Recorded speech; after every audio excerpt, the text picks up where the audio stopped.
Assalamualaikum warahmatullahi wabarakatuh. Perkenalkan, nama saya Arya Roy Jordi, NIM 2020151017 kelas 1A. Saya akan menjawab soal UAS MK Agama dari Pak Andi Idham MPDI. Soal nomor 1. Apa yang Anda ketahui tentang zakat? Jika seorang petani mendapatkan hasil panen 1000 kg, lalu berapa yang harus dikeluarkan jika petani menggunakan sawah tada hujan, dan berapa jika menggunakan sawah irigasi? Jadi, zakat adalah mensucikan harta. Zakat merupakan sejumlah harta yang wajib dikeluarkan umat Islam untuk diberikan kepada golongan yang berhak menerimanya. Zakat merupakan ibadah bagi umat muslim. Ada beberapa macam zakat. Zakat fitrah, zakat mal, zakat hewan peternak, zakat profesi, zakat hasil pertanian, dan masih banyak lagi bermacam-macam zakat. Zakat yang harus dikeluarkan oleh petani jika menggunakan sawah tada hujan adalah 10% dari hasil panen tersebut. Jika seorang petani mendapatkan hasil panen 1000 kg, maka ia harus menzakatkan 10% dari 100 kg hasil panen tersebut. Jadi 10% dikali dengan 1000 kg, maka zakat yang dikeluarkan adalah 100 kg.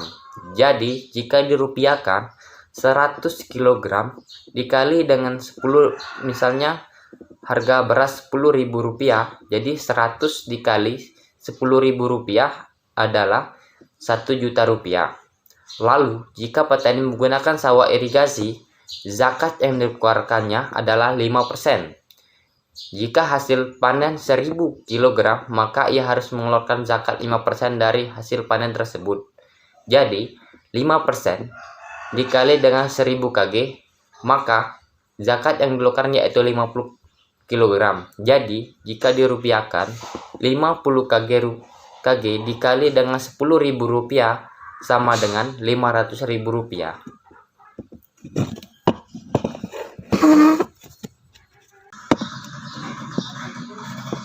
2. Apa saja yang perlu diperhatikan sebelum harta waris dibagikan? Jadi, sebelum harta waris dibagikan, ada beberapa hal yang perlu diperhatikan, yaitu 1. Menyelesaikan urusan jenazah. 2. Menyelesaikan hutang piutang almarhum jika dia mempunyai hutang atau dia lupa ada hutang, dan membayar biaya perawatan atau pengobatan selama di rumah sakit atau apa dan sebagainya, serta bagi pemakamannya. Jika ada seorang suami meninggal lalu meninggalkan harta 100 juta, dia meninggalkan 1 orang istri, 2 anak laki-laki, dan 1 anak perempuan. Berapa harta bagian masing-masing? Harta warisan 100 juta, 1 istri ditambah 2 anak laki-laki ditambah 1 anak perempuan. 1 istri mendapatkan 1/8 dikali harta warisan, jadi sama dengan 1/8 dikali 100 juta. Hasilnya adalah Rp12.500.000. Harta warisan untuk istri adalah Rp12.500.000. Hasabah total harta warisan dikurang harta warisan yang sudah dibagikan, jadi sama dengan Rp100 juta dikurang Rp12.500.000, hasilnya adalah Rp87.500.000. Bagian warisan anak laki-laki dan perempuan. Ketentuan: 1 anak laki-laki mendapatkan 2 kali lebih banyak dari 1 anak perempuan. 2 laki-laki dan 1 perempuan. Bagian asabah: jumlah anak laki-laki dikali 2 ditambah jumlah anak perempuan dikali 1, jadi sama dengan 2 kali 2 4 ditambah 1 kali 1 1. Jadi sama dengan 5 dengan perbandingan 2:2:1. Perhitungan anak laki-laki, bagian anak laki-laki ke-1 dan ke-2, 2/5 dikali 87.500.000 sama dengan 35 juta. Jadi untuk anak laki-laki ke-1 dan ke-2 mendapatkan 35 juta masing-masing anak.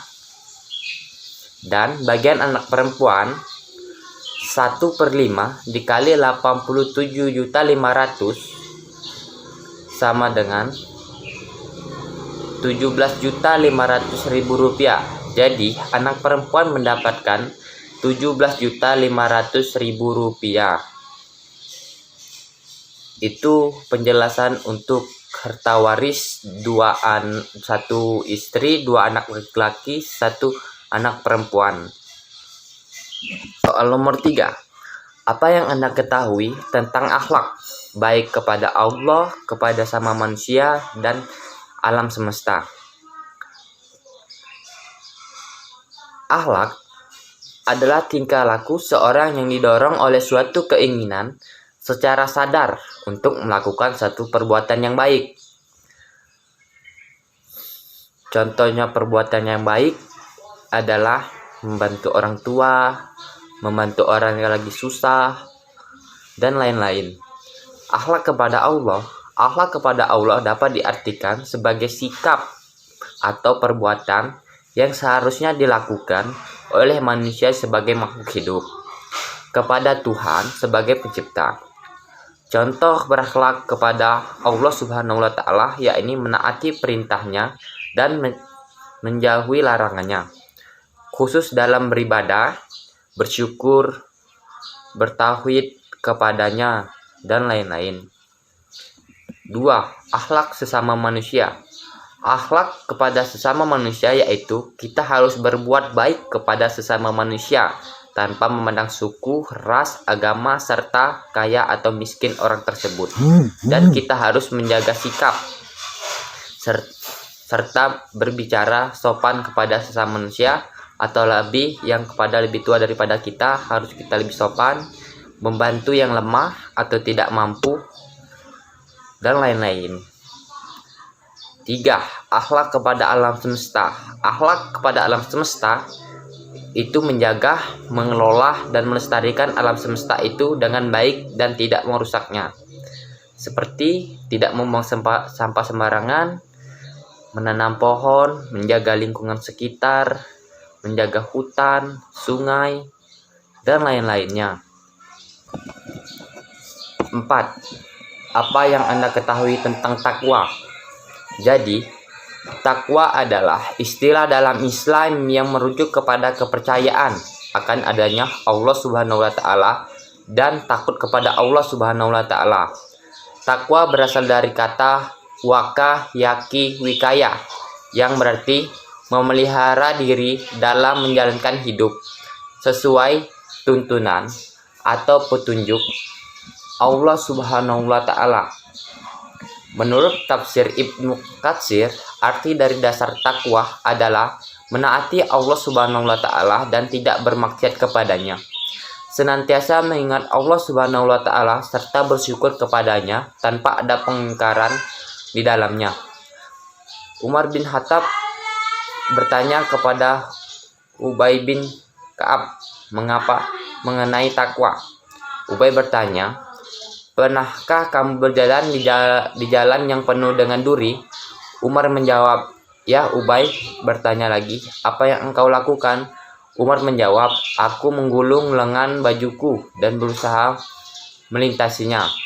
Ubay berkata, "Inilah makna takwa, melindungi seseorang dari dosa dalam menjalankan kehidupan yang berbahaya sehingga ia mampu melewati jalan itu tanpa terkena dosa." Itu perumpamaan tentang takwa. Takwa merupakan sikap memelihara keimanan yang diwujudkan dalam mengamalkan ajaran agama Islam secara utuh dan konsisten Orang yang bertakwa adalah orang yang menjalankan perintah Tuhan serta menjauhi segala larangannya. Itu penjelasan tentang takwa dari saya.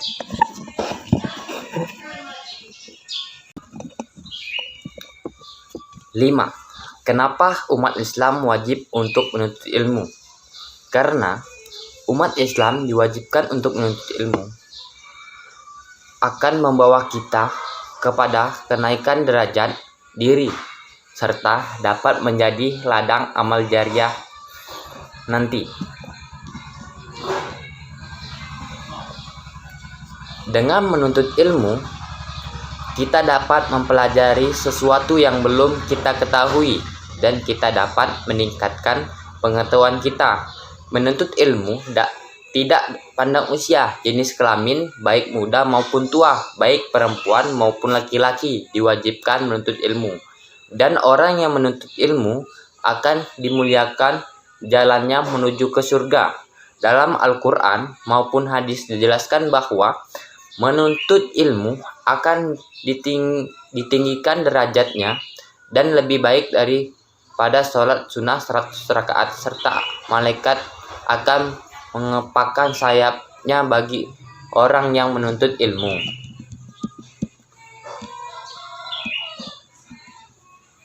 Bagaimana konsep ilmu dalam Islam? Konsep Islam dalam ilmu. Islam adalah agama yang mengutamakan ilmu. Dalam Islam diwajibkan setiap seorang muslim untuk menuntut ilmu. Ilmu adalah suatu yang sangat menonjol dalam agama Islam. Dalam Al-Quran, Allah Subhanahu wa Ta'ala berfirman bahwa derajat orang berilmu lebih tinggi melebihi seorang abid, orang ahli beribadah. Selain belajar ilmu-ilmu yang termaktub dalam Al-Quran dan hadis atau biasa disebut qauliyah akan menghasilkan ilmu-ilmu agama, seorang muslim juga dianjurkan mempelajari ilmu-ilmu yang bersifat qauliyah, kejadian-kejadian alam, dan akan menghasilkan ilmu-ilmu seperti ilmu astronomi, ilmu bumi, ilmu sosial. Dalam Al-Quran maupun hadis banyak ungkapan ada tatafakarun. Hal ini menunjukkan bahwa manusia diwajibkan untuk mengembangkan ilmu, baik ilmu agama maupun ilmu sosial.